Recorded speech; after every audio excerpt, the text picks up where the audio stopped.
హాయర్స్ welcome to our channel.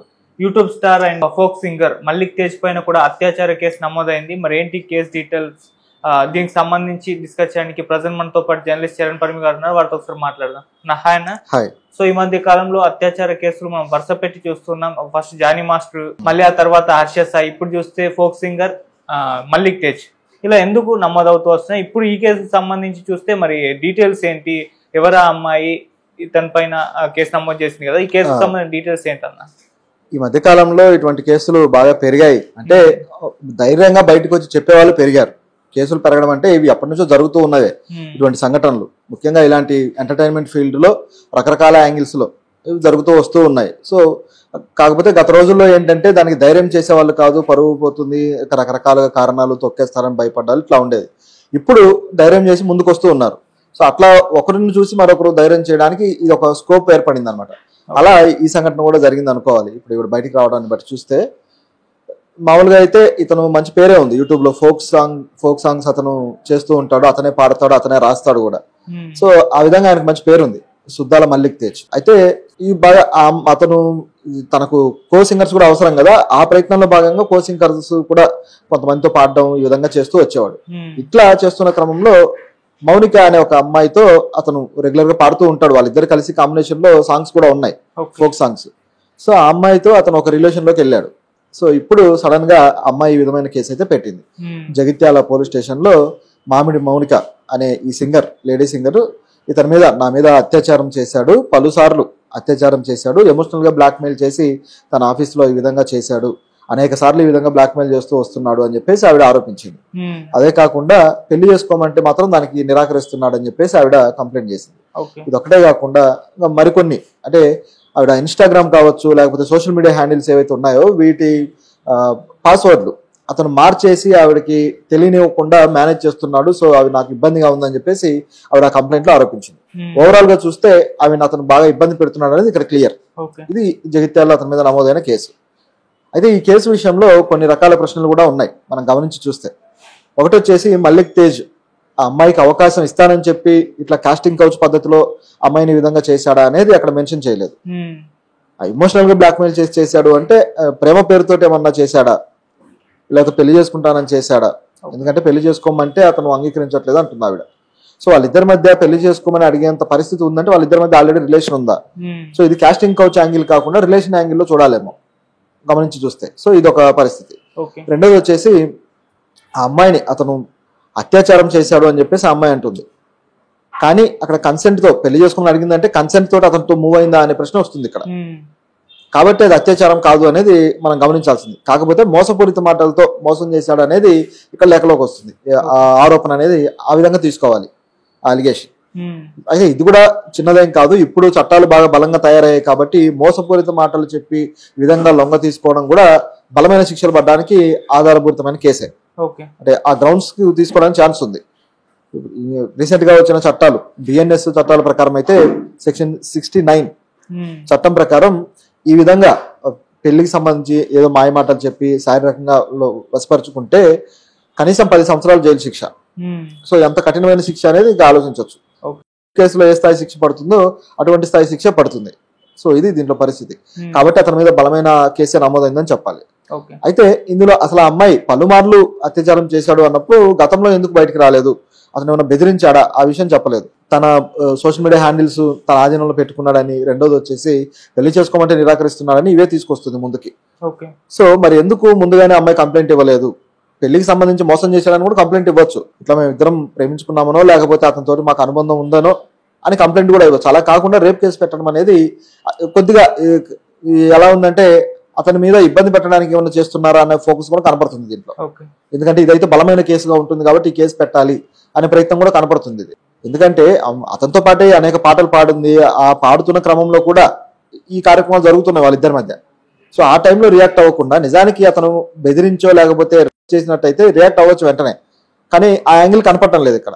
కాబట్టి ఇవి చూస్తూ ఉంటే ఇద్దరి మధ్య ఒక అనుబంధం వచ్చి తర్వాత అది ఏదో చెడిపోతేనో లేకపోతే అది ఇంకా వేరే దారి తీస్తేనో ఇద్దరు కేసుగా పరిణమిస్తున్నాయేమో అన్న అనుమానాలు అయితే వస్తున్నాయి, ఈ అనుమానాలు. సో ఇది కొంచెం సరైన వే అయితే కాదు. కాకపోతే ఆవిడకి ఏ విషయంలో సమస్య ఉందో డైరెక్ట్ గా దాంట్లోనే కేసు పెడితే పోయేది. సో కాకపోతే అతనికి ఇప్పటిదాకా ఫోక్ సాంగ్స్ పాడి మంచి పేరే తెచ్చుకున్నాడు. కానీ ఇటువంటి చర్యలు కూడా ఖండించాల్సిందే. ఎందుకంటే ఆల్రెడీ అతనికి ఇమేజ్ ఉంది పబ్లిక్ లో, అంటే యూట్యూబ్ స్టార్ గా చూస్తే అతనికి ఇమేజ్ ఉంది. సో ఆ యాంగిల్లో చూసినప్పుడు ఒక అమ్మాయి అవకాశం కోసం వస్తే అమ్మాయికి అవకాశం ఇచ్చాడు, బాగానే ఉంది, ఆ అమ్మాయి ఎలివేట్ అవ్వడానికి అతను సహాయపడ్డాడు, ఇంతవరకు ఓకే. కానీ దాన్ని ఆసరాగా చేసుకొని ఆవిడకి మాటలు చెప్పి అది చెప్పి ఇది చెప్పి ఇట్లా లోపరుచుకోవడం అనేది ఖచ్చితంగా దుర్మార్గమైన పని. దీని విషయంలో ఖచ్చితంగా అతని మీద యాక్షన్ తీసుకోవాలి. సో ఇలా తీసుకుంటేనే తర్వాత కూడా నెక్స్ట్ ఇంకొకరు అలా చేయకుండా ఒక ఎగ్జాంపుల్ గా నిలబడుతుంది ఇది. ఇప్పుడు అతను ఎప్పుడు అదుపులోకి తీసుకునే ఛాన్సెస్ కనిపిస్తున్నాయి. ఎందుకంటే మనం హర్ష సాయి విషయంలో చూస్తాం, ఇంకా వెతుకుతూనే ఉన్నారు, మరి అతను పరారిలో ఉన్నాడని చెప్తున్నారు, కానీ మరి వీళ్ళు అరెస్ట్ చేయలేదా అని చెప్పేసి కూడా చర్చ జరుగుతుంది. జానీ మాస్టర్ విషయంలో కూడా 4 రోజుల తర్వాత చేస్తారు, మరి ఇతన్ని ఎప్పుడు అదుపులోకి తీసుకునే ఛాన్సెస్ కనిపిస్తుంది? పోలీసులు అయితే ఇంకా అదుపులోకి తీసుకోలేదు, బహుశా ఈ రోజు అదుపులోకి తీసుకునే అవకాశం అయితే ఉంది. సో మరి ఏం జరుగుతుందనేది చూడాలి, ఎందుకంటే అతని వైపు వెర్షన్ కూడా వినాల్సి ఉంది. సో అది కూడా వస్తే మనం మిగతాది మాట్లాడవచ్చు. అని మనం జానీ మాస్టర్ గారు కానివ్వండి, లేకుంటే హర్ష సాయి, ఇప్పుడు ఇతని గురించి చూస్తే అంటే చాలా మంది ఇప్పుడు ఎటువంటి వాదనలు చేస్తున్నారంటే, ఇలా ఫేమ్ వచ్చింది, ఈ ఫేమ్ ని పోగొట్టాలని కావాలని అమ్మాయిలు అనవసరంగా వెళ్ళిపోయిన కంప్లీట్ చేస్తున్నారన్న వాదన కూడా చెప్పేవాళ్ళు కూడా ఉన్నారు. హర్ష సాయి కూడా అదే పెట్టాడు, డబ్బుల కోసం బ్లాక్మెయిల్ చేసి నా ఫేమ్ ని తగ్గించాలని ప్రయత్నిస్తుందని ఇన్స్టాలో కూడా పెట్టింది. జానీ మాస్టర్ గారి విషయంలో కూడా కొంతమంది డాన్స్ మాస్టర్లు ఈ విధంగానే స్పందించారు. మరి ఎటువంటి వర్షన్ ఉందంటారా, అసలు అలా చేస్తారా? కొన్ని సందర్భాల్లో అలాంటివి కూడా ఉంటాయి, దాన్ని మనం కొట్టిపారేయలేము. ఎందుకంటే ఇప్పుడు అంటే జానీ మాస్టర్ ఇష్యూ అనేది మరో రకంగా జరిగింది అనుకోండి. కాకపోతే ఇక్కడ ఇప్పుడు హర్ష సాయి ఇష్యూనే తీసుకుంటే ఇందులో 2 యాంగిల్స్ ఉన్నాయి. ఆ అమ్మాయి పెట్టిన కేసు అత్యాచారం కేసు పెట్టినా సరే, నిజానికి ఆవిడ 2 కోట్ల డబ్బులు సినిమాకు పెట్టుబడిగా పెట్టడము, ఆ తర్వాత అవి వాటి కోసం ఆ సినిమా రైట్స్ కోసం ఇతను బ్లాక్మెయిల్ చేయడం, ఇదంతా తీసుకొచ్చింది. కాబట్టి అది చూస్తే వేరే యాంగిల్, ఫైనాన్షియల్ యాంగిల్ ఒకటి ఉంది, దాంట్లో ఈ కేసు అనేది ఇటువైపు పరిణమించింది.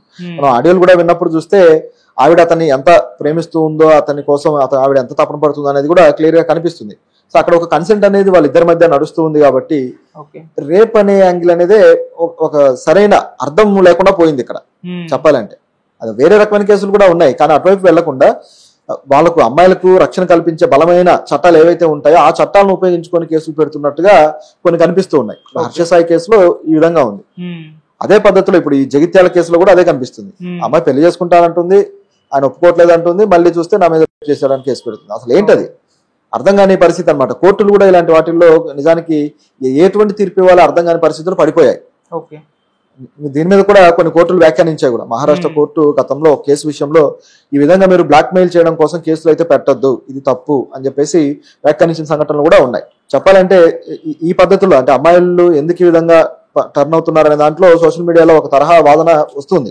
అందరూ ఈ విధంగా ఉంటారని కాదు, కానీ కొంతమంది నిజంగానే ఉన్నారు. సో ఇటువంటి వాళ్ళనే గోల్డ్ డిగ్గర్స్ అని చెప్పేసి ఒక టర్మ్ బాగా ఫేమస్ చేసేసారు.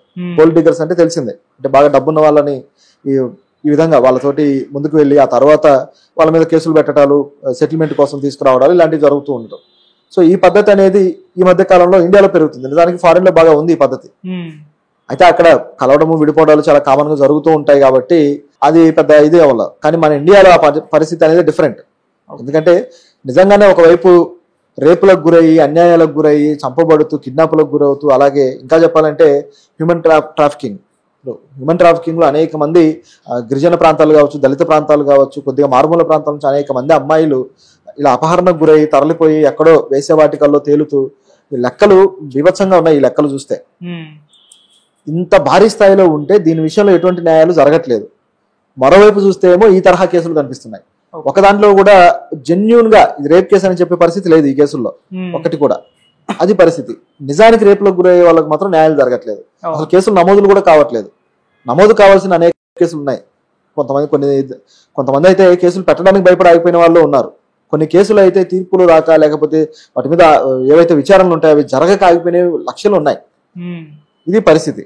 ప్రస్తుతానికి కూడా ఈ 24 ఈ మంత్ కి కూడా దేశంలో అపహరణలు అనేవి ప్రతిరోజు ఎక్కడో చోట జరుగుతూనే ఉన్నాయి హ్యూమన్ ట్రాఫికింగ్ సంబంధించి. సో ఇవి అసలైన కేసులు నిజం చెప్పాలంటే. కానీ దృష్టి అంతా కూడా ఇటువంటి వాటి వైపు మళ్ళడానికి కారణం ఏంటి అంటే ఇక్కడ జరుగుతున్న పద్ధతి, మోడర్న్ సొసైటీలో ఈ పద్ధతే మారిపోయింది, అమ్మాయిలు ఈ తరహాలో ముందుకెళ్తున్నారు, నైతికంగా వాళ్ళు కూడా ఉండటం లేదు అనేది ఇప్పుడు ముందుకు వస్తున్న క్వశ్చన్. రెండింటిని మనం పరిగణలోకి తీసుకోవాలి. బాధితుల పట్ల మనం మాట్లాడాల్సిందే, బాధితులకు న్యాయం జరగాల్సిందే. కానీ నిజమైన బాధితులు ఎవరు, నిజంగా నష్టపోయింది ఎవరు, తన ఎదుగుదల కోసం అవతల వాళ్ళకి అన్ని విధాలుగా ముందుకు వెళ్ళిపోయి ఒక అండర్స్టాండింగ్ తోటి క్విట్ ప్రోకోలాగా ఆ యాంగిల్లో ముందుకెళ్ళి ఆ తర్వాత మళ్ళీ దాన్ని రివర్స్ లో కేసులు పెట్టడాలు ఇట్లా చేస్తున్నారు అన్నమాట.